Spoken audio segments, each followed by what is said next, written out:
આ મોબાઈલ વાળો જમાનો થઈ ગયો અત્યારે. તમે એ ટાઈમે શું કરતા?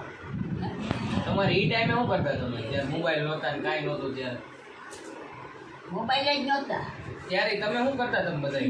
અને કાગળ લખી, કાગળ લખતા?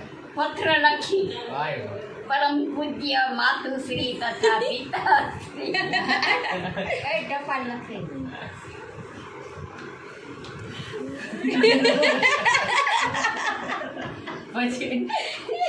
પછી પત્રમાં હું લખ્યું?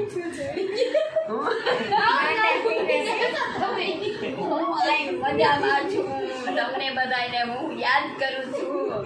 અહીંયા હું એકલી બેઠી છું. અમારા વલેદ્ય ને મામેદ્ય કામ કરે છે, એ શાક સુધારે છે. હા, શાક સુધારે છે ને મને કે બેનજી આવે શાક સુધારાય. બેનજી આવે દીકરાને લાઈક કરું, શેર કરું, સબસ્ક્રાઈબ કરું. નહીં આવ્યો, નહીં આવ્યો, નહીં આવ્યો. આમાં નહીં બોલાય.